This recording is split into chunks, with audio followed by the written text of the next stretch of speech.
Welcome to Wine Talks with Paul K. And we are at an away game today up in the Napa Valley. The fires have simmered down and we have clear skies. It's a beautiful day and very fortunate to be in the offices of Bruce Neyers, one of the greats of this industry going back to the early days. And we're going to talk about that. Wine Talks is available on Stitcher, Google Play, Spotify, iTunes, Apple Play, wherever you hang out for your podcasts, and always sponsored by the original Wine of the Month Club, now sporting the Bordeaux, Sweet, and Napa Series clubs to get you the greatest values in the market. But I walked into the office today, Bruce, and just thank you for being on the show, by the way. This is great. It's a pleasure, Paul. It's nice to see you again, too. I know it's late notice, and we were just on a virtual call the other day, right? So, right.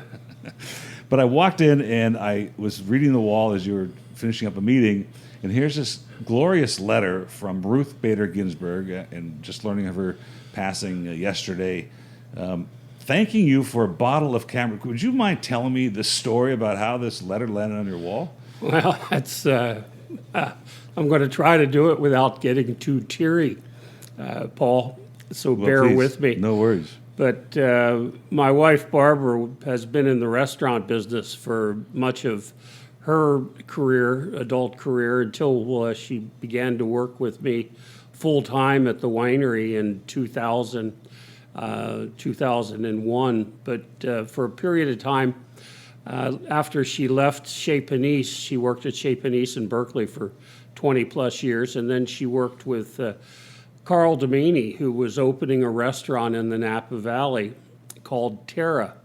And the restaurant was going to be run by his daughter Lissa and his son-in-law Hiro Sone, both of whom worked for Wolfgang Puck at the old Spago.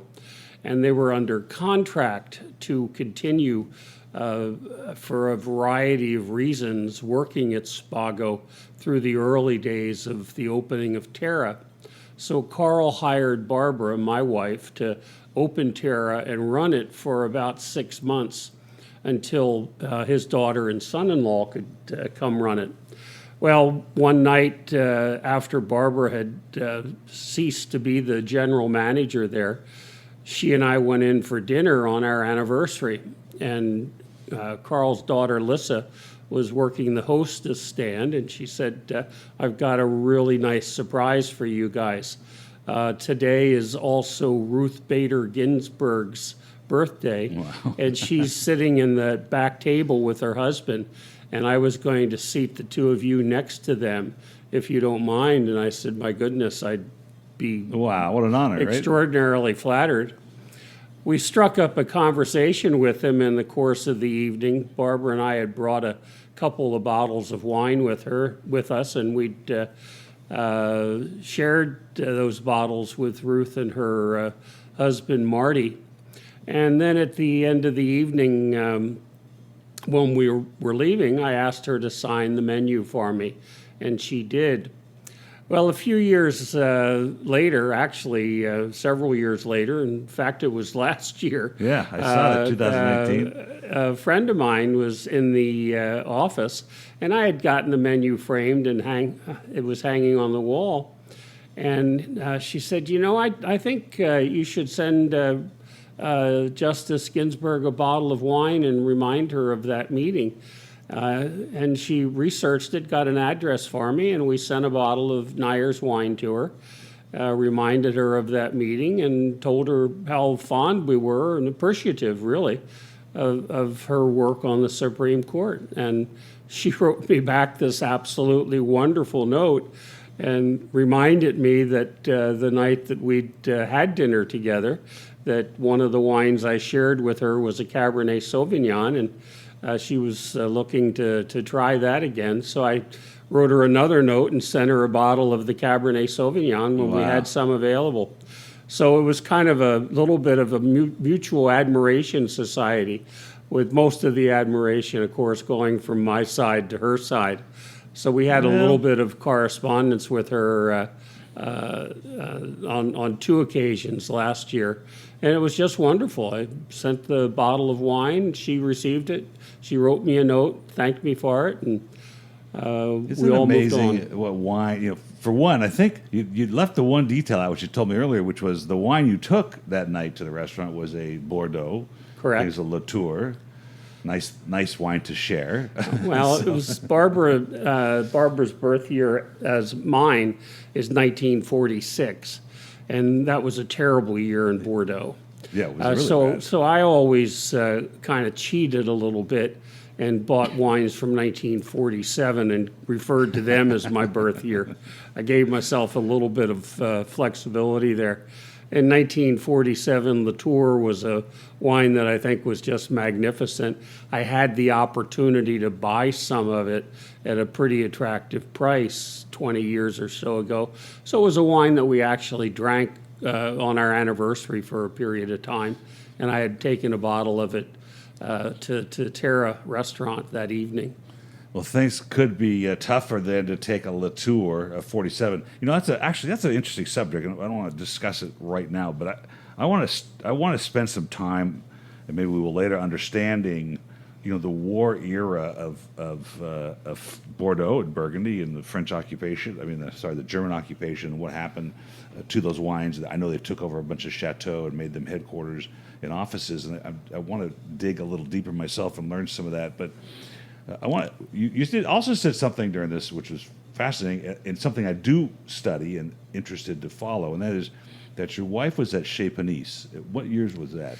Well, she started in 1980, and she basically worked until 2001. Wow. Or 2002.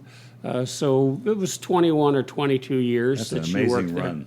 Because there's a book by the LA Magazine wine writer, food writer back in the day. His name was Patrick Hugh. He wrote a book called The Last Days of Haute Cuisine. And it's basically this idea that society demands certain foods and society changes as well as the food changes with society. And he starts back in Hollywood with the French restaurants and Henri Soleil and La Pavillon and those places, but ends up at Chez Panisse. And sort of the end of the book is like, this is where society has taken us to restaurants like Chez Panisse, Nouvelle Cuisine, and changing cuisine. But then this other book called Chefs, Drugs, and Rock and Roll kind of picks up the Los Angeles scene and picking up on what Chez Panisse was doing in the world of food. And 1980 would have been clearly that time of transition where things were happening. That was a pretty fascinating time. I can remember the traveling to Los Angeles when I worked for Joe Phelps in those days in the late 70s, early 80s. And I was friendly with a number of people who were in the restaurant business and a couple of important journalists who specialized in food. And it was just one of the most creative places on the planet Earth. I just was amazed every time I'd go to Los Angeles, because I was regularly traveling to New York and New Orleans and Boston and Chicago and Washington, D.C. That was my business. That's what I did, was travel. Back in those days. And every time I'd go to Los Angeles, it just was overwhelming. The level of creativity, the quality of the food, and the operational savvy of the restaurateurs. People like Michael McCarty and Jonathan Waxman and Ken Frank. And those are the guys.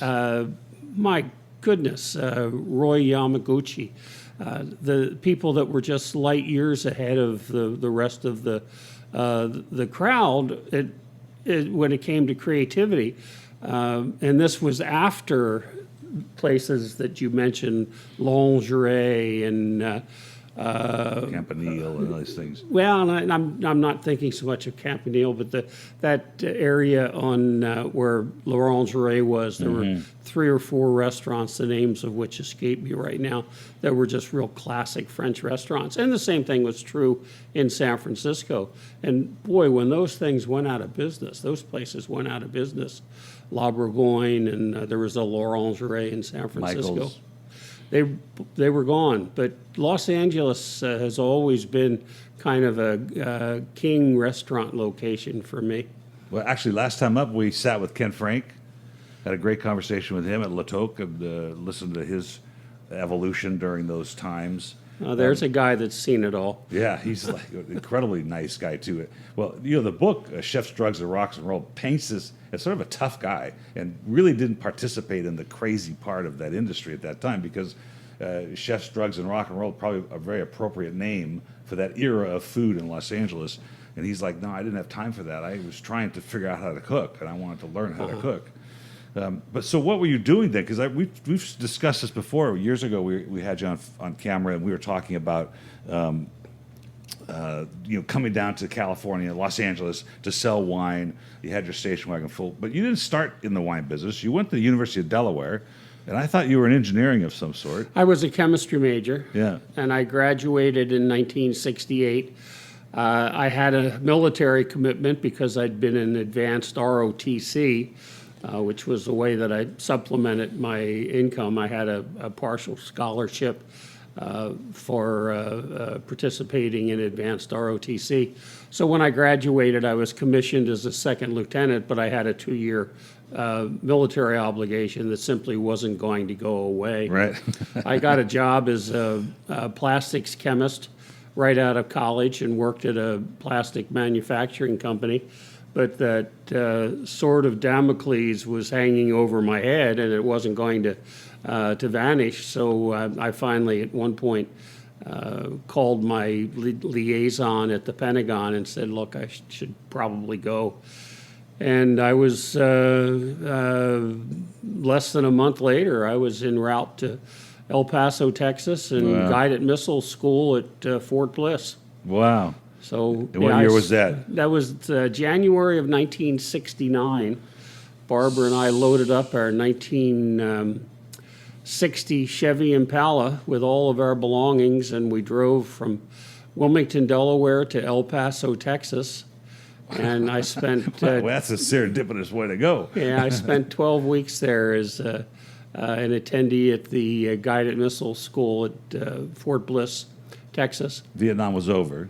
No, Vietnam was still very much Still right. going on, but Vietnam had, fortunately, at that point, they had no real need for guided missile officers.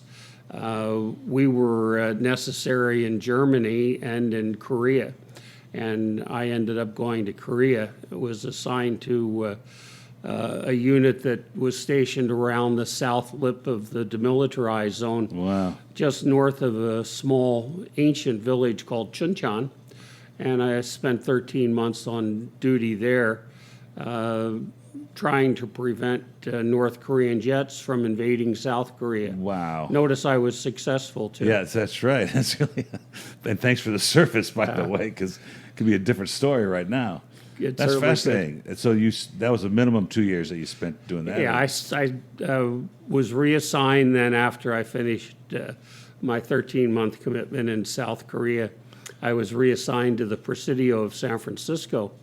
And Barbara had moved to Korea and was living there as well. We didn't live together, but we could see one another from time to time. Yeah. And we vacationed in Japan for a couple of weeks over Christmas of 1969.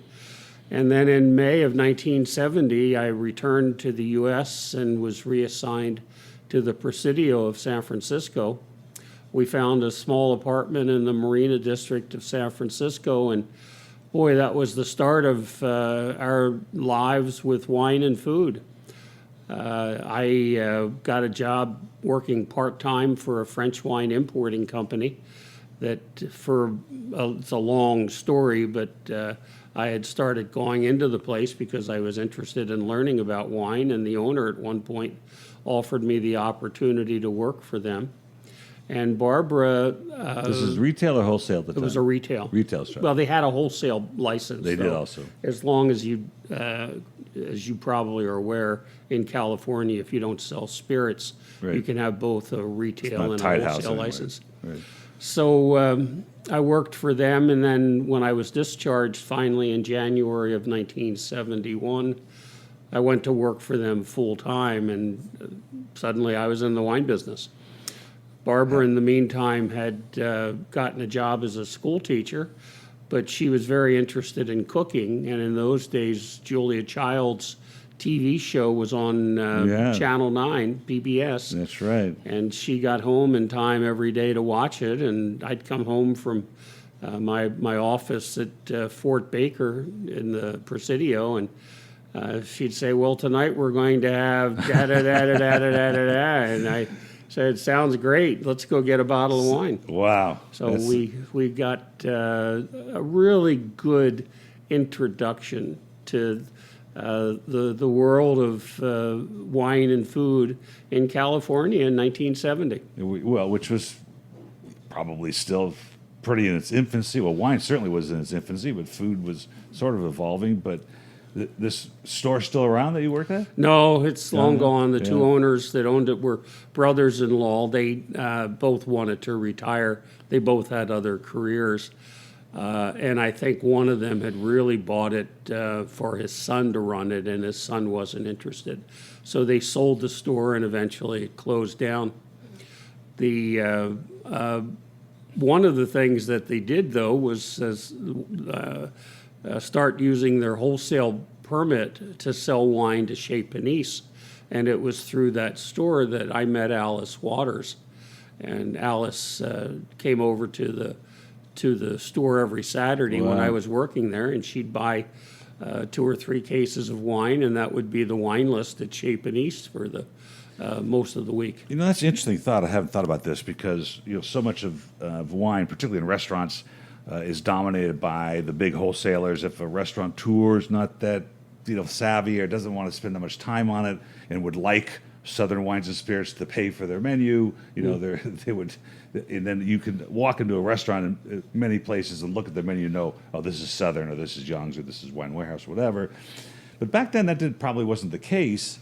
And so the wine selection is coming from somebody who was just interested in wine, particularly a place like Chez Panisse, was probably rather eclectic and probably Well, it rather sure interesting. was. But remember, too, that there were a lot more wholesalers then. That's true, yeah. I don't really know the count or even close to the count, but I would guess that in 1971, when I became an employee in the wine business in San Francisco, there were probably 25 different wholesalers operating then. Just in San Francisco area. Just in the San Francisco Bay Area, and I think it probably dropped to a low of about 10, and if you count the ones that are really at it and profitably importing and reselling wine, the number might be closer to 4 or 5. Well, the number, this is strictly, guys coming to my office or women talking, and, this is the scuttlebutt of every Tuesday when I taste wines. They talk about somewhere around nationwide 4,000 down to 700. And as you know in this business, we'll get to that part of it a little later, it's very difficult to get in a book, it's very difficult to get presented to a restaurant, it's very difficult to get a hand sell out of a restaurateur, and so, and I think that's going to change again, and we'll talk about it in a minute. So here you are, Barbara's at Chez Panisse now. What was she doing? Was she cooking there? She was a cook. Wow. The way incredible that the jobs, what happened was that we got to know Alice through this wine shop, and we started going to the restaurant from time to time, and I would always take some wine with me. And at one point, I left the wine shop. I got a job in the Napa Valley. We moved up here to the Napa Valley, and I was talking to Alice one night, and she said, gee, I'd love to come up to the Napa Valley. I've got a new boyfriend, and maybe we could camp out. And I said, sure, come on up. So Alice came by our house that weekend with her new boyfriend, and how fun! You're like the beginning of that whole thing. It was a weekend, and they set up a pup tent out in our front yard and camped out. But they came inside for dinner the next night. That is and hilarious. Barbara made dinner for them, and Alice looked at Barbara. I'll never forget this. And said, "You shouldn't be a school teacher. You should be working for me." Wow. So Barbara went down and applied for the job, and in those days, and I no reason to suspect that it's any different now, you basically had to orchestrate a meal for all of the other cooks, all of the other kitchen staff. Yes. And Barbara did a very well put together meal. She's really good. And That's phenomenal. she went to work there. It's a phenomenal story because, well, for one, watching Julia Childs and paying attention, because Julia Childs' cooking was not easy, and French cooking is not easy. It takes a lot of balance and passion, and I've tried to learn the 5 mother sauces myself, and I think I've got 2 of them under wraps, but it's taking still time to get the other ones. But that's not easy. It takes a toll on you. Yeah, it does. And then now for Alice Waters to say, "Hey, come on in," that's a huge compliment, because by then time she had a name and things were happening in the restaurant business back then. Absolutely. But the wine was still sort of, not lagging behind. But California, of course, till the Judgment of Paris was, and you were here before that, right? So, how did you decide to become part of the wholesale side and then the manufacturing side? Well, initially my objective was to become a winemaker. I was a chemistry major in college. Makes sense. Yeah. I loved the idea of the science of wine. I got a job, of all things, as a part of a 4-man team that taught wine classes to the Really? University of California Extension Program. And in fact, I was just talking to one of my co-participants in that a couple of weeks ago, trying to recreate the scene. But I was really studious about wine. And having been a chemistry major in college, I didn't really understand much of the role of bacteriology or microbiology in winemaking, and that's really a crucial part of it. And I was able to take a class in both of those things through UC Extension as a teacher or an instructor or whatever it was they called me. I was able to take classes there at no charge. So I signed up and took a couple of classes in bacteriology and microbiology. Then we were taking delivery of some wine from a small California winery one day, and the owner delivered the wine, a fellow named Bob Travers, who was the owner of Mayacamas Winery. Mm-hmm. And I helped Bob unload the wine, and we built a display at the wine shop. And he was thrilled, of course, to have his wine in the store, and I was thrilled to get a chance to meet him. That's and phenomenal. He invited us to come up and pick grapes. So we went up, this was during the 1971 harvest, and we drove up on a Sunday and helped them pick grapes, and just had the time of our lives. And I thought, wouldn't it be wonderful to live here in the Napa Valley? Wow. And a couple of weeks went by, and he called me, and he said, my assistant just gave us notice. He's gotten a job at a new winery, and I'm going to replace him, and I thought you might be interested in the job. So Wow. we packed everything up and moved to the Napa Valley, and we've been here ever since. So did you? I'm fascinated by stories like this, where you just make a major life change, big decision. Let's just do it. Did you consider it a big risk when you did something like that? When you just picked up and left? Barbara and I still chuckle at this. I was a chemistry major from the University of Delaware. I worked as a plastics chemist for a year. I went in the Army and rose to the rank of first lieutenant. I commanded a headquarters battery of 110 men. I moved back to the United States and commanded another headquarters battery, and then was offered my old job back at a considerable salary increase if I wanted to return to Delaware and continue being a plastics chemist. Wow. And I took a pay cut to go to work at Mayacamas. It was about 25% of what I would have made as a plastics chemist. About 25, not 20% off, 25% of. 25% of, yeah, it was a big risk. But we didn't have kids at the time. Barbara had a job. She was a school teacher. We had a little bit of money saved, and we'd bought a car. We saved some money when we were in Korea and got back to the States and bought a car. So we felt we could pull it off, and indeed we did. So I had to just dovetail off the plastic side. My wife's uncle, he's passed away a couple of years ago, but he was the inventor of the plastic flexi straw and the plastic spoon straw. Okay. In fact, there's one in the New York Metropolitan Museum of Modern Art. It's just a straw sitting in a little stand, and it says Arthur Icanian, and it's got the patent. He's a master's, MIT master's, and he got to MIT through the GI Bill after he got out of the Army as a Navy, as a pilot. As a aviation technician. Okay. And so I loved listening to his stories about the plastic world in those days. So I can only imagine. Fascinating industry. Well, I made Klystron tuners. Oh, really? I made Klystron tuners Wow. using die-clad copper laminates. Wow. And so was that not interesting to go back for you? This was more romantic? Is that I thought it would be interesting, and it turned out to really be not interesting at all. Yeah. I was so happy to go in the Army, really. I basically, as I said earlier, I called the Pentagon and said, "Okay, I'm ready to go, Please. guys. Take me." Give me something and to do. I was so delighted to have that behind me. I hope none of the people that hired me for that job are listening.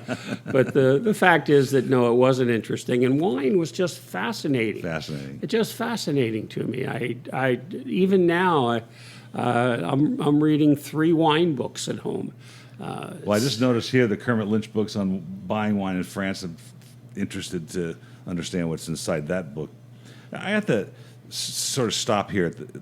Now you're in the wine business, California, and if you talk to George Tabor from who wrote the Judgment of Paris book, you know, he might say something to the effect, he did say something to the effect, California would have caught on in 5 or 10 years had the Judgment of Paris not occurred.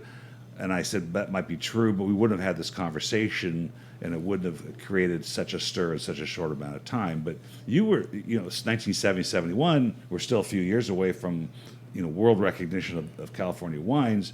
What was that? What was it a fraternity? Was it the ambiance around here in business? Was like we're trying to make a buck, or was it the passion of the vine? What was the general feeling of wine? Well, that's wine a great question, Paul. I think that's maybe the question, and it's one that I ask myself a lot. What was it that was so stimulating? What was it that was so exciting back in those days? When we moved here in January of 1972, and I took that job at Mayacamas for $400 a month. And all the wine you can drink, but What was it that was so fascinating? And it was a combination of all of those things. The camaraderie. We had I was in 4 different tasting groups. One was in Berkeley, one was in San Francisco, one was in St. Helena, and one was in Yountville. I belonged to the Napa Valley Wine Technical Society. We met once a month and one winery would put on a tasting. I'll just never forget Daryl Cordy came down Really? one night and did a tasting on sherry. And I'm thinking, I know all there is to know about wine. Well, sherry is sherry is sherry. Whatever. But I was absolutely fascinated He's great. to learn so much about something that about which I really knew nothing. There was so much to learn there. There's something you learned plastics, you learned how to run a battery of 110 guys. I mean, there's always something to learn in life, but there's something about wine, and I've been trying to define this, and I haven't been able to do it. And I speak to winemakers from Bordeaux, Burgundy, all over the world, and there's something about the grape. There's something about the history of it. There's something about the romance of it. There's something about the glass of well-made wine that makes you think, feel, and emote differently than any other beverage in the world. And I don't know if it's because it's rooted in the history of man, or if it was brought here by God to do that. If you read the Bible, it says Noah landed the ark in Armenia and planted grapes and became drunk, of course. But there's something about grape, and now here it's bitten you in 1972 or 71, and you want to figure out what we're going to do with it. And still, the industry then,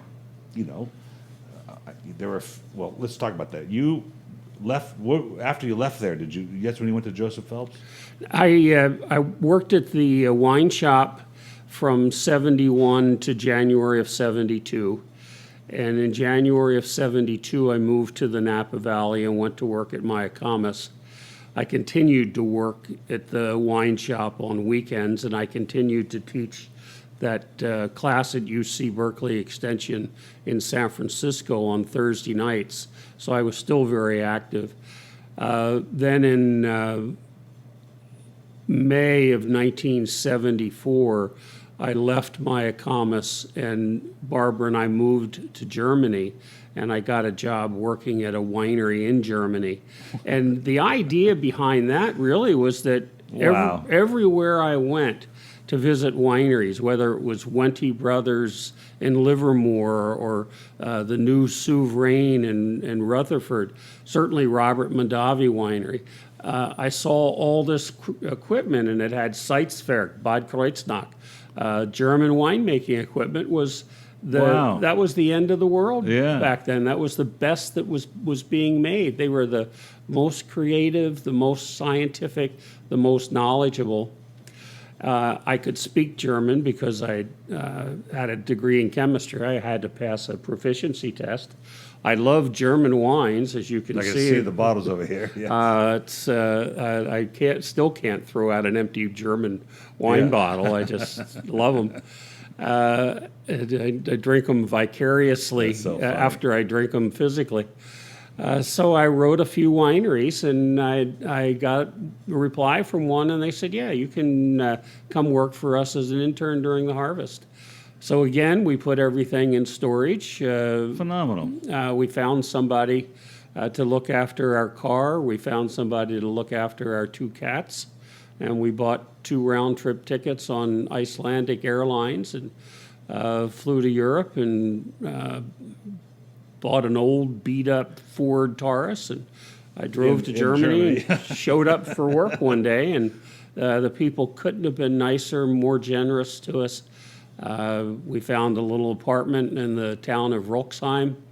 In which district? It was Mosel? in Bad Kreuznach is in the Naha. Naha. And I worked in the Naha until the following February. And then we drove to the airport in Luxembourg in our beat-up old Ford Taurus, parked it in the parking lot, left the keys in it, and went and got on the airplane and flew home. Oh, that's phenomenal. And so unpaid this job. Oh, no, they paid me. They little paid bit. me $2 an hour. Oh, well, that's more than I got at my But dad's store. the good news was they were 20-hour days. So Oh, great. It's like, that's good, yes. Yeah, it's $40 a day. Yeah. So that now you land back in the United States around 75, is that it? yeah, it was March of 75. And I had met Joe Phelps right before I left. I met him at a dinner for the Wine Technical Society, and he had given me his business card. And of course, a year in Germany, everyone I met had heard of Walter Schug or Walter Schug's father. Mm-hmm. So I contacted Walter, and I said, I'd like to get in touch with Mr. Phelps. And he said, why don't you come up, visit the winery? I'll show you around. And Mr. Phelps is normally here on these days, these hours. So I drove up and visited with Walter and met Mr. Phelps, and he was occupied. But that afternoon, when I got back to the apartment that Barbara and I were living in San Francisco temporarily, Walter called and said, Mr. Phelps would like to meet you tomorrow and spend some time talking to you. So I drove back up, met Joe formally, sat in his office. Joe's kind of I love him dearly. Joe invited me into his office. I think I arrived at 10 in the morning, and I left at 7 that night. Wow. And that's that's the way working Kind with of like a Joe stage was day too. almost, right? It was a long, long day and lots of meetings. We went out to lunch. We did a vineyard tour. I was grilled incessantly on things, and He hired me the next day. I got a phone call from him the next morning, and he hired me. And I worked with Joe for 17 years. It seems like, and my daughter's a baker in New York. She set her path to learn the right way. So she got trained in France, and she worked in Paris, and she's done a lot of different trips. And it seems like a resume like yours, having worked retail, having worked in the plant, having a wife who's a chef, and then going to Germany and picking and doing things there, whatever you're doing there, would be a pretty formidable resume in those days for somebody to be working in the wine industry. Well, I only had to use it twice. No, so that's good. That's a good thing. So this is the part that fascinates me now. Your stories are incredible, but this is sort of where we picked up last time. Actually, the last time you were in the office, which was a few years ago, we were done with our conversation, and you said, "Oh, by the way, I used to come into your dad's store." And I go, "Oh, wait a minute, I got to turn this microphone back on and hear these stories." And so, but not that you met my father and that you sold him wine. What is interesting to me is that what that route was like, meaning in 1975 or 76, we're selling wine totally different than the way we sell it today. Oh, sure. Way less politics and way less branding necessarily, so to speak, and buying shelf space as they do today. But you were like the sales manager or something? Is that what I was hired by Joe Phelps to be the national sales manager for Joseph Phelps Vineyards. Unfortunately, we didn't have any wine to sell at the time. But Joe said, don't worry, we'll have plenty of wine before you know it. We'll figure that out. So that was in March of 1975. And then in June of 1975, we had our first release. It was under my supervision. And we released I guess it was a Chardonnay and a Sauvignon Blanc that we called Fumé Blanc. Yeah, that's the old days of Fumé Blanc. And then the following fall, we released a Cabernet, a Pinot Noir, and another Riesling. So so you had enough time for the cab to age. So you must have the same vintage then as the first. No, it was the 73 vintage of the Cabernet and the 73 vintage of the Pinot Noir. But those were wines, as it turns out, that were made at Heights Winery. Joe hadn't built enough of the winery yet that he could get it bonded and approved to make wine. So Walter and Joe found worked out a relationship with Souverain Winery in Rutherford, which is now called Rutherford Hill, and with Joe Heights. And they made the wines from 73 in those wineries. Then in 74, they made a little bit of wine at the Phelps facility, but it still wasn't completely bondable because the doors hadn't, there was something about something going on. Something that they couldn't get a occupancy permit. But in any event, by fall of 1975, we were on the ground running, and I was learning how to sell wine. It's funny you said Fumé Blanc, just for the listeners.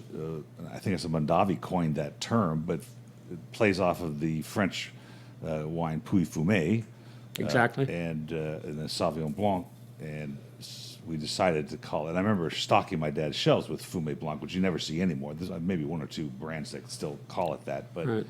Sort of a branding varietal more than it was a real varietal. But okay, so now you're trying to sell wine. This is America in the American wine. In fact, my research, my father's passion for wine started. Well, it didn't start, but it kind of got triggered in 1958 when Eisenhower poured Krug Special Select or Vineyard Select Cabernet for the Queen. And he read this in the Times, and he asked his Lions Club buddy to get him a case. And he thought that was an interesting thing. And it turns out that Eisenhower was the first president to pour an American wine in the White House. Not at a state dinner, though, but just at lunch. And then Johnson later served the same wine at a state dinner.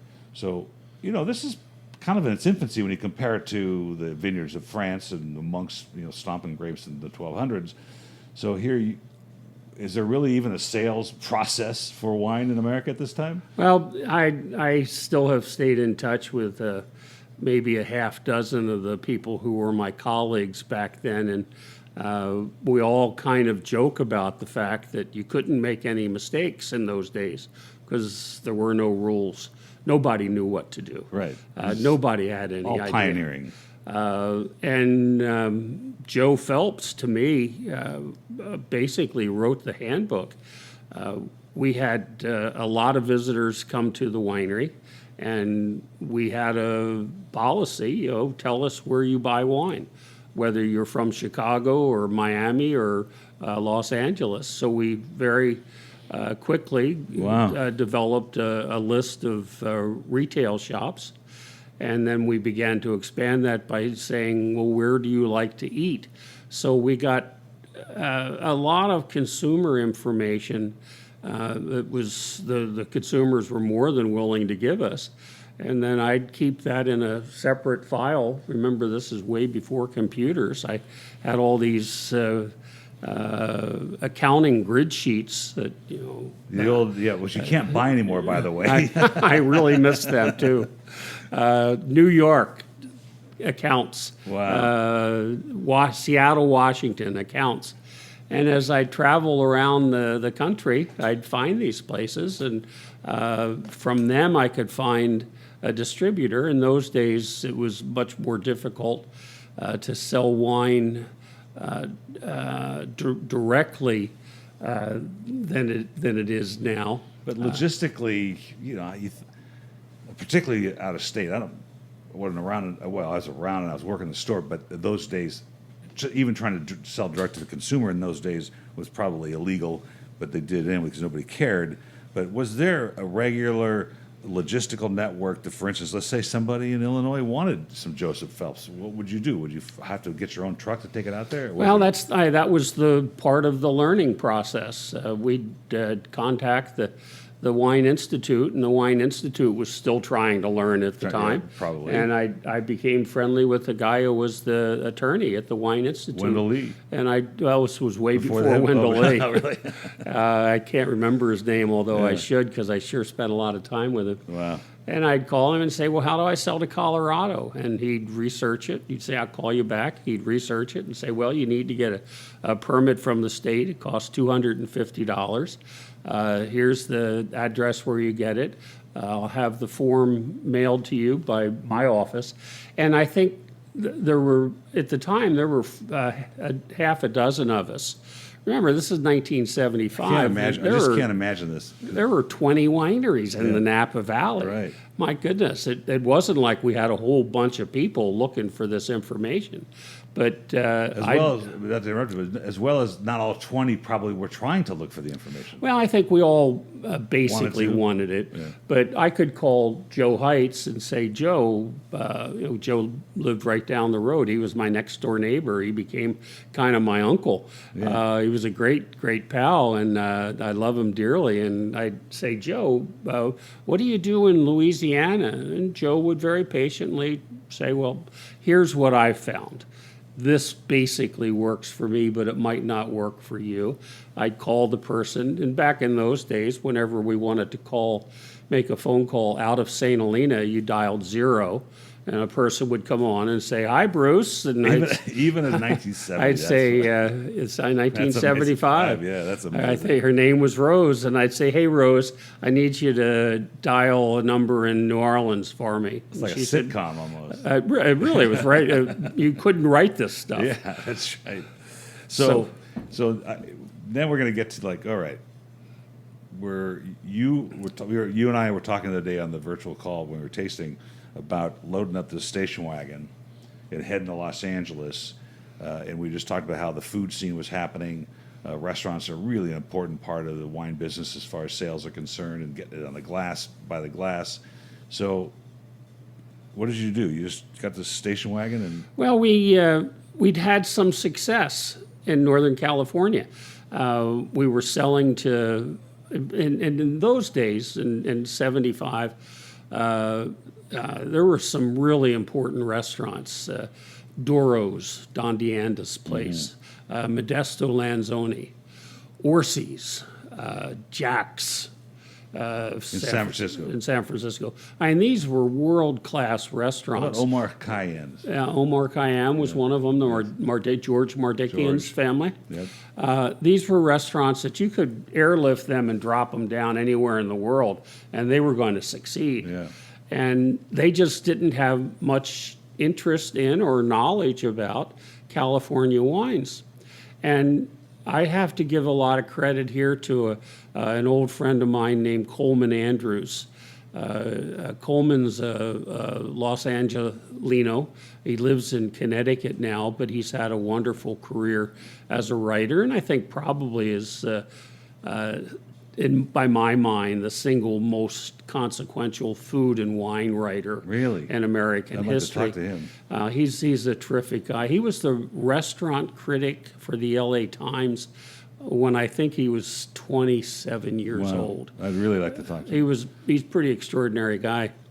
And at one point, I'd gotten to know Coleman through a mutual friend, and I was traveling to Los Angeles, and I was lost. And he said, why don't you, when you pick up the rental car at the airport, come join me, and we'll have lunch at this restaurant, this new restaurant that just opened, and I like it. And it was Wolfgang Puck's first restaurant, a place that he opened with. All these names are going to come there's back a to bunch me of in a people, moment. yes. But I drove there and I met Coleman, and I looked around, and Coleman said, "Oh, there's that Zsa Zsa Gabor, and there's Sophia Loren, and there everywhere you look, there's a half a dozen stars." Wow. And then midway through the lunch, Patrick Terrell, whose family owns the Tour d'Argent in Paris. Yes. Patrick Terrell was the owner, and he had made Wolf. I think he'd made Wolf a partner. They were partners for a little while. And but Wolf was a minor partner in it. Yeah. But I brought a bottle of wine with me, and I'd open it for Wolf, and Wolf said, "Let's get Patrick," and he called Patrick, and Patrick tasted it and said, "Oh, okay, yeah, I'll take 3 cases of it." That was easy. Well, and I'm thinking, I think I can do this. Yeah. Well, I sat down with Coleman after lunch, and he wrote down a list for me. I think there were maybe 25 restaurants on it, and they were, I should one day try to actively remember Yeah, that'd be what, really what was something to on know, there, but 'cause- they were restaurants in hotels, restaurants here, and I thought, well, of course you'd know about restaurants. He wasn't quite the restaurant critic in the LA Times, but he was at that time the editor of a now defunct magazine called Coast that was kind of a read about California magazine. Yeah. And they would always have a couple of restaurants that they'd write about, and Coleman would write about them. So I got this list, and I started going to these restaurants, and I'd call them up and make an appointment and go there and open a bottle of wine and say, "This is going to cost you $40 a case," and they'd say, "Okay, I'll take a case, or I'll take 2, or I'll take 5." And times you get lucky, and they say, "Okay, I'll You're take like a 25 of them." Trailblazing, wine sales guy. This is and- pretty remarkable. Yeah. And, I think now I sit in meetings with, even with our distributor or distributor salespeople, and I don't understand what they're saying. Yeah. They talk in code. Yeah. And I That's don't, true. I simply don't understand the terms, the terminology, or even how to do it. It's kind of scary. It's certainly very intimidating. But in those days, I was the one talking in code, and all I had to do was say, "Here's the wine." I had to have a corkscrew with me, and I had to have a pad of Well, paper and a pen to write down the order. I don't think I've spent most of my life selling stuff, from computers to you name it, copiers, and I don't think the grassroots element of salesmanship, which is relationship building, is any different. Certainly, the pressures on a salesperson, particularly in the wine business with quotas, and if you're a big house, it's pretty enormous. But you said 2 things along this conversation that were pretty interesting, or anecdotally I wanted to share with you. One of them was Terrell and Wolfgang Puck, and they were going to open his first Spago together, and I think they eventually decided not to do it together. That's right. But the Spago he bought on Sunset Boulevard used to be an Armenian restaurant called Kavkaz. And Kavkaz was owned by the Markarian family, and it had come from Russia. And it's an incredible story about how he landed in Hollywood, having opened one in Moscow, Shanghai, and in Argentina, and then landed in Hollywood. I can only imagine. It's phenomenal stuff. But there was, prior to that, when you were talking about San Francisco and American wines, even though you're just across the bay and here in Napa, in Mardikian's cookbook, in Omar Khayyam's bookbook, he has this preface about what was going on in the world of food and wine in San Francisco in the 40s. And it was all Bordeaux. It was all French. And because there was so much money here from the gold rush that, still lingering around, that they didn't have access to what they wanted, so they just got French wines. And so I was interested to hear that when you're trying to get these restaurants, now we're in the 70s, we're still probably not that versed in what California had to offer. Well, remember, I had the advantage of Robert Mondavi going ahead of me by 4 or 5 years. Yeah, well, that would be helpful. Now, you met my son earlier today, and for years I'd wake my kids up in the morning to take them to school, and I'd say to them almost half joking, what you want to do is you want to stand here for a moment and look in the direction of Mr. Mondavi's house and say, thank you very much, Mr. Mondavi. Yes, I would do that today, and I was telling George Tabor that. I said, thank you because my dad, the success of my father's store, that I ended up, sort of not taking the store over, but the mailer side, I kind of feel like I was responsible for Mike Gergich's Chateau Montelena and Chardonnay he made, and it went into Judgment Paris, and my dad's store became fairly well known for its wine selection, and you had a lot to do with that. Tell me about heading to Los Angeles with a truck full of wine and well, trying to sell stuff. I started to mention that earlier. So we'd had success in Northern California, and we were selling to a lot of restaurants. And Joe was just, I remember one day he walked by my office, and he was standing outside the door to my office, and the phone rang. And just 2 or 3 offices down, the woman who was the receptionist, who ended up retiring from the winery 35 years later, Evelyn Dice, a French woman who we all dearly loved. Evelyn answered the phone with her French accent and said, why, yes, okay, you'd like to order some wine? Just a moment, please. Let me get something to write with. And Joe looked at me, stuck his head in the door. He said, can you believe that? We got people calling us up to order wine. Wow. And I said, yeah, that's kind of the way it works. That's kind of the way he was. And so but he was surprised at this. I guess that sunk in. And at one point, he walked by my office again, and he said, I was thinking Walter has this large station wagon that's a company car, and it's air conditioned, and which was not a given back in those days. No. An air conditioned car, 1975. No. He said, maybe what you should do is load it up with wine and just drive down to Los Angeles. And instead of us shipping 1 case, 2 cases, 3 cases, you could develop a list of restaurants that you want to call on, and you could sell them the wine and deliver it to them. And I'd never even thought that it might not be legal. Yeah, I don't know at that time. It is, but it was a gray area then. It's not something that you just do categorically without talking to the legal department now.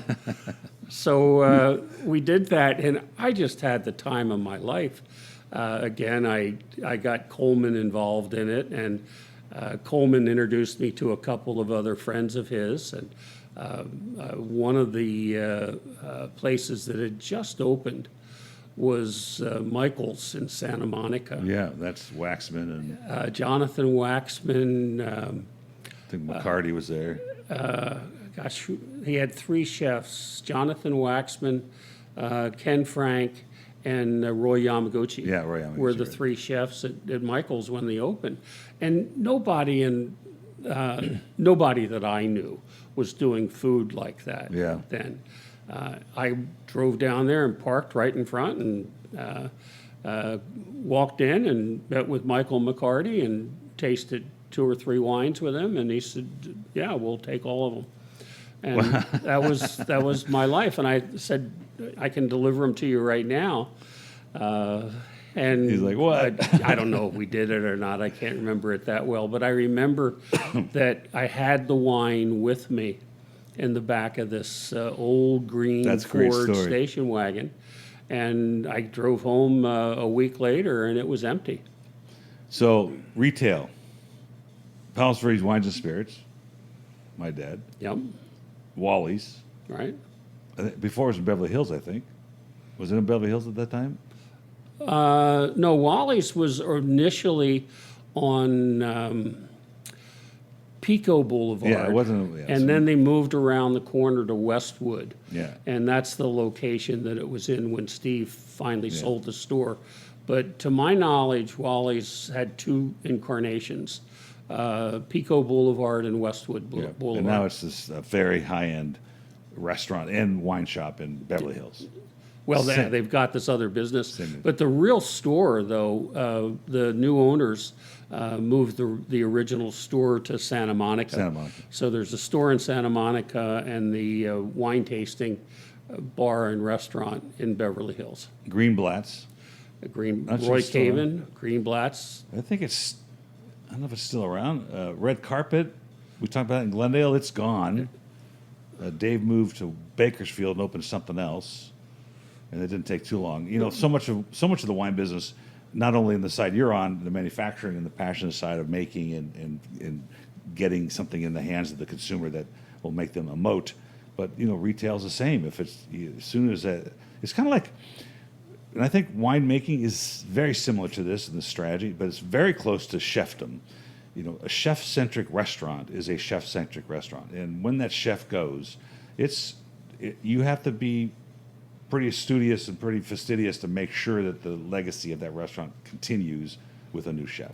Absolutely. And so I think with winemaking, it's very similar to that. It's like he's at least the proprietor of a winery. And retail's like that. And I see a lot of great stores that just, you know, well, my dad's store is a great example. He had it for 15 years. It was closed in 2 the day he sold it.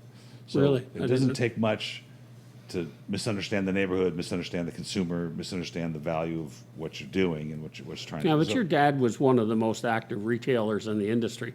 He was everywhere. He was the original worker bee. You know, it's funny. We may have, I just joke, anecdotally, we may have passed each other because he grabbed a station wagon when I was around 16 or 15. And this is probably 74, 75, and came up here. And I still have, and I was grumbling the whole way. There was no air conditioning in that particular vehicle. And I was grumbling the whole way because we came up here and we collected antique wine presses and fruit presses and whatever accoutrements that were used for winemaking, and I still carry them around. I've moved them for 30 years. I've moved these giant presses into position in my buildings to show people we're a wine shop, and I remember coming up here with him, and it was around that time. So, but I'll never, he will tell you, I needed to learn about wine, and I needed to learn fast. So he has a huge diploma on the wall, the 1977 German Wine Academy. It was like 2 or 3 week seminar, and into the vineyards type on German wines. But that was his thing. He stopped at Sutter Home or Trinchero at the time and just talked to Bob. Bob was just working the counter as a kid, and they had made this mistake, and made White Zinfandel, and asked my dad's opinion about that. So, so that's why I'm doing this podcast, is to sort of bring forward these stories. And I had this conversation with Bo Barrett yesterday, and that was the millennial consumption is starting to shape up to, when they first started buying alcohol, when they became old enough, no one was sure what they were going to do. Mm-hmm. We're going to buy craft beers, we're going to buy, like for me, it never amazes me how much more space there is for some premium overpriced distilled spirit, but there are. Were they going to drink wine? What kind of wines were they going to drink? And with the proliferation of the junk that comes in now, this 1 liter per euro stuff, €1 per liter junk that are being brought into America by the 20,000 gallon Tetra tanks, they're starting to buy the stories now. They're starting to hear about Bruce Neyers, and they're starting to hear about the Barretts, and they're starting to hear about how California wine became, and French wine as well, or anywhere else. And that seems to be what is going to drive sales in the future. Restaurants are closed. Yeah.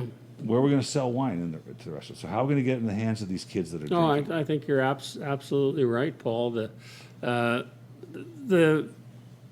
I didn't mention this earlier on when you asked me about the idea behind wine, but to me, it's an idea, or it's a function that still resonates now, 45 years later. But right after I went to work for Joe Phelps in '75, I was visited by a college classmate of mine. He was a fellow who was a year older than me, and he was. We were fraternity brothers, actually. Weren't very friendly at the time, but I admired him because he was the class president. My junior year, he was the senior class president. And he ended up going to Harvard Law School. And he was just a guy that I admired the hell out of. I thought he's smart, he's really clever, he's got all these ambitions that I don't have. And he seems to be able to realize them. Harvard Law School from the University of Delaware, it's a big deal. Sure. And I think he might have been the only person in that 4-year period that I was attending the University of Delaware who went to Harvard Law School. And he had come out to California and got my phone number and came up and visited me. And say this was 1975, so Barbara and I had come back from Germany. I'd worked 3 years at Mayacamas. Finally, I was making a living wage from Joe Phelps, but we were living in a rented house in the country next to Joe Heights out on Taplin Road. And this fellow came over and with his wife, and I invited them for dinner, and the four of us sat around the table in our open kitchen and talked about the good old days at college, and I talked about how much I admired him. And he said, Bruce, what you've done is extraordinary.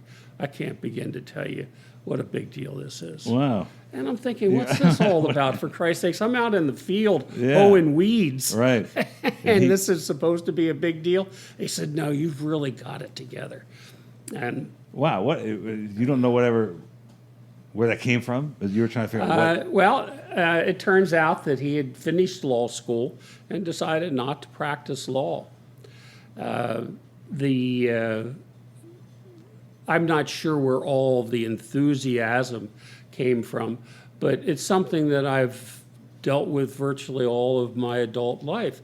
I grew up born and raised in Delaware, went to junior high school, college in Delaware. Barbara and I left. Barbara, at one point, when I was courting her and I was getting ready to ask her to marry me, said, I want to grow up I want to live in California, have a convertible and a St. Bernard. And, well, that was a goal. She got them all. So there was just something about this wine business. It seemed like an adventure. And to somebody who had, to me, I was looking at, going to Harvard Law School is a pretty big adventure. That seems like I never would have been able to do it, but this was an adventure I could do. And it's always amazed me the number of people that are wowed by it. There is a real wow factor in being in the wine business. For sure. It's always been that way. There's a bit of there's certainly the passion, the romanticism of it and what people see, and I think that's what brings people up here with money and buy these big giant wineries, and they just start making wine because they want that lifestyle. And I had this conversation with my wife yesterday. I'm driving home from talking to Bo. Here's a kid, the guy was scrubbing bottles and on the bottling line back in 1973, with Mike Gergich, and he was just schlepping bottles. Just so you know, his younger brother used to throw rocks at me when we'd surf together at Palos Verdes. So I know we've known the family forever. I didn't know Bo because he was older than I am a little bit, but I told my wife, I said, that's the lifestyle I think that people see that want, the romantic lifestyle about being in the wine business that they see and they want. And then it's hard. This is a hard business. We all know that. The margins suck and schlepping the wine. And now with the COVID and all these things that are changing, we have to be rather diligent and studious to cope with the changes because we don't know what they are. But here, I think what your friend is saying to you is, I led this structured idea. I did what I was supposed to do. I got accepted to Harvard Law School and all that's very difficult to do, and we have to take the tests and make sure we go. And here's a guy who just picked up and left and took this risk on his life without it really knowing where it was going to land. And you took control of it. And I think that's what he's trying to say. It's like, hey, Bruce, you took control of your life. And I Well, one of these days I'll run into him again. And talk to him and about I'll it. ask him. Because the stories like Mike Gergich, coming to America with $32 sewn in his shoe sole, and my father came in 1949. He didn't have any money. He had a degree, at least, at the University of Cairo, but that's all he had, and he was a studious, I don't guess, visionary. I don't know. Maybe he's just an entrepreneur. He just wanted to test things like you did. Just wanted to test. And I think it had a lot to do with your personality. You want to test yourself. Maybe I'll go to Germany and pick grapes and see what's going on over there. You're testing yourself, though, whether you can handle it. Well, that's what Joe Heights told me once. As I mentioned, Joe and I became very close. He lived right down the street from the house that Barbara and I moved into when I went to work for Joe Phelps in 1975.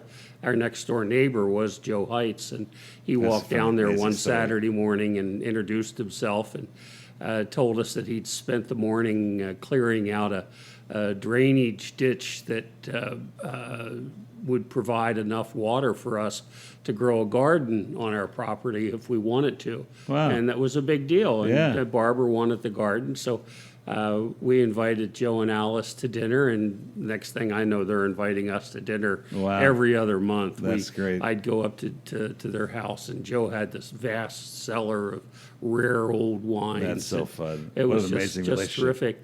And I asked him once, I said, well, what is it that attracted you to this business, Joe? He said, don't you get it, Bruce? I'm never going to own a company that manufactures cars. I'm never going to own a bank. I'm never going to own and operate a large-scale manufacturing facility. I can own and operate a winery. Wow. And I'm in charge of every bit of it. That's great. And I'm a farmer, I'm a salesman, I'm a technician, I'm involved in and he had this idea was just so finely thought out in Joe Heights' mind. And I thought, boy, it's pretty inspirational. That's It's pretty inspirational. That's a pretty big deal. We're coming on over an hour, and we still have subjects to talk about, so we may have to do this again. But I wanted to ask you one sort of fleeting thought on something, because you were doing it earlier on, and I'm kind of believing it's time to do it again. You were teaching a class, and was this sort of a wine appreciation class, or just? Yeah, it was. I was really fortunate. Right after I arrived in California, and I started going to this wine shop I mentioned to you because I had a little bit of an interest in wine, and someone had given me a book on French wines by Alexis Lachine. Yeah, well. That book published in 1954. Sure. I still have that copy of it here in my office. Famous book. Refer to it all the time. And there were two guys that I met, Hurst Hannum and Bob Blumberg. And they had written a book called The Fine Wines of California. And it was a huge success. It was published, I want to say, in 1971. Really? Wow. Or 72. All 25 wineries. Well, this was all California, All so California. there was a lot Southern more than California. 25 then. But it was the first time that anybody had taken that on as a project. And Hurst was an attorney, and Bob was a physician who graduated from Cal, and Hurst, I think, graduated from Cal as well. And they brought this really cerebral approach to it. It wasn't so much that they were rating the wineries or the wines, but they were telling you about how they got from here to there. And I met them at this wine shop, and I said, wow, what are you doing at the wine shop? I said, oh, well, we work here every Saturday, and they pay us a couple bucks an hour, but we get to buy wine at cost. You should ask about that. And I ended up doing that. Wow. That's how I got the first job. They paid me $2 Wine an at hour. cost. I could buy wine at cost. Yeah. And they had a lot of really good wine then. I didn't have much money, but I even charge my employees 10% over. so at one point, Bob Blumberg came to me and said, Hurst and I were asked a couple of years ago right after they published the book, the extension department at the University of California had asked them if they would be interested in teaching a class through the extension program in San Francisco on the fine wines of California. And the first year they tried to do it, there really wasn't enough material to last a whole semester. So they expanded it to be the fine wines of the world. And it was a big success. They opened it to 50 students, 2 semesters a year. It always sold out. They got great reviews from the attendees, and it did a lot to boost the university's then, I think, almost disappearing extension school program. There's a beautiful old campus in San Francisco that's that's part of the UC system. Well, as I say, Hearst was an attorney, and he was involved in a really complicated project. And Bob had just finished his residency in medical school and was going to become he got a job as a physician with I guess it was with Kaiser. But they were both now embarking on their careers, and this class was going to take a little bit of doing for them. So they had found one other person to work with them, and that person didn't have enough time to do it all. So they asked me to participate, and the other person and I divided it in half. And made the curriculum. Each one of us Okay, would. so this is interesting. That's why I brought it up. We'll kind of close the conversation with this, and then when I come back up, we'll do it again, because we haven't gotten to Trinchera, we haven't gotten to Neyers wines, but this podcast will be distributed when we bring the wines in as part of the, so people can hear your story and taste the wines. But Stephen Spurrier had Academy de Vin next door to the thing in the 70s, and he was teaching. He started that for American and British business people that were in Paris and needed something to do. Les Amis de Vin, which my father started 2 or 3 chapters in the South Bay, and brought people in. They were tasting. They had Nathan Croman come in, and Balzer came in, and I think Mondavi came a couple times and spoke. And here was this sort of stage for people to learn and understand wine. And maybe the consumer was less educated then, but I think there's always somebody in that stage getting ready to learn. Somebody's drinking some of these €1 wines now and wants to taste something better, and they start thinking maybe there's something interesting to learn. So you think today that, and I've had this serious conversation. I even contacted an attorney to trademark the term Les Amis de Vin, because I spoke with Stephen Spurrier on a podcast, and he's like, "Oh, I think you got to do it. This is a time again to have neighborhood style tastings, client tastings." And the reason I say that is, I'm going to say the late 90s when we were doing, I could call any supplier and say, "Hey, can you send me a couple of tables worth of wine?" And they bring a rep and they stand behind the thing and they pour it. That was like totally one of the ways that the wines got exposed to the client. And then early 2000s, you call Young's or Wine Warehouse, anybody, and we don't have the time or energy, and we don't, it's not working. And now it's kind of changing the tide again, and people, maybe it's the virtual thing, I don't know, but I think in my brain, it's time to create a forum for people ad hoc when they feel like time is right, want to learn. Maybe it's a virtual meeting, maybe it's a live tasting with a dinner, but do you think there's room for that again? Well, certainly the entire business is being reinvented right now.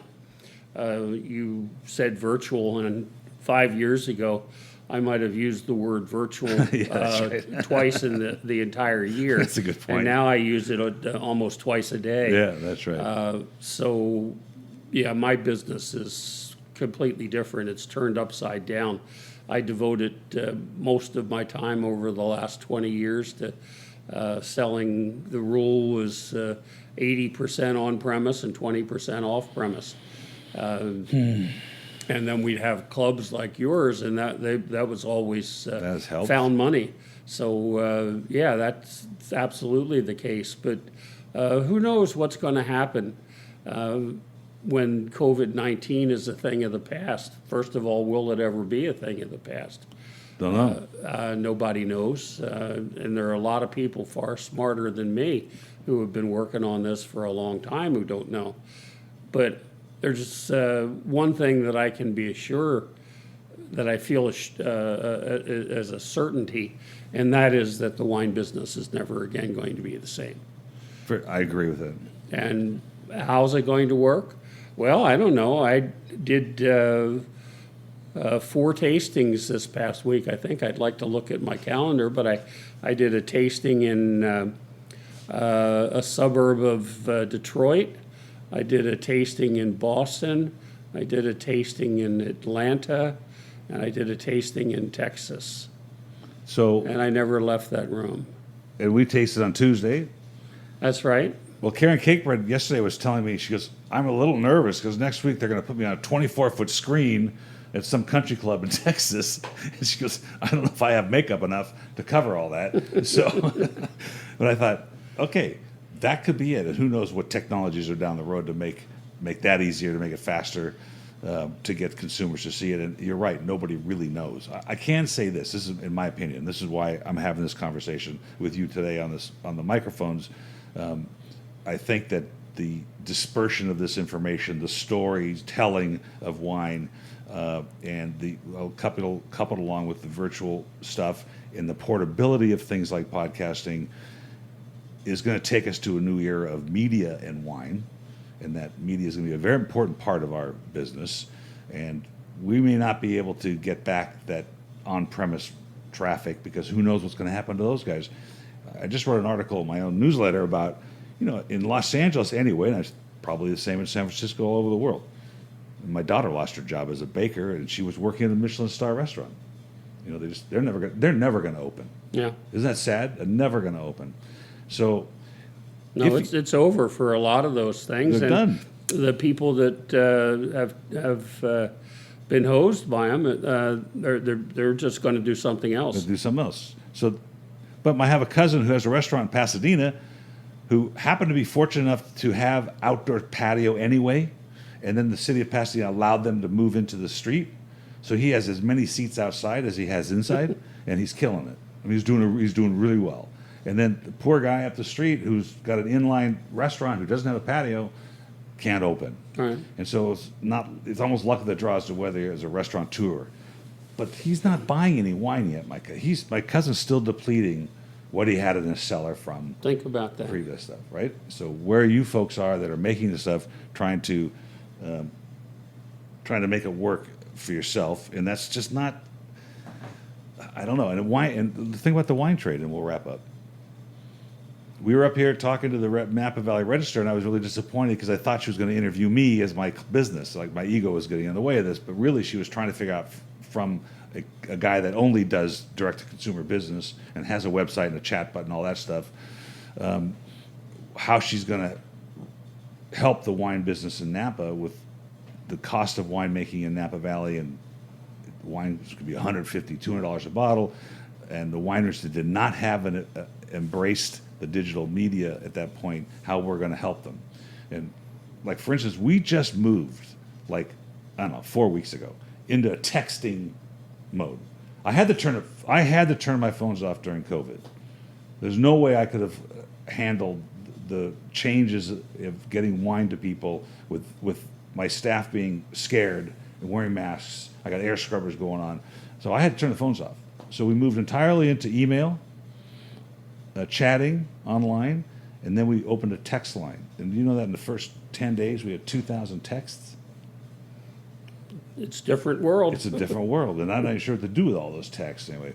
Bruce, it's been a huge pleasure, and we've got a lot to talk about still, so I hope that we can do it again. And if you're in Los Angeles, I've got a great studio down there to sit down and do the same thing.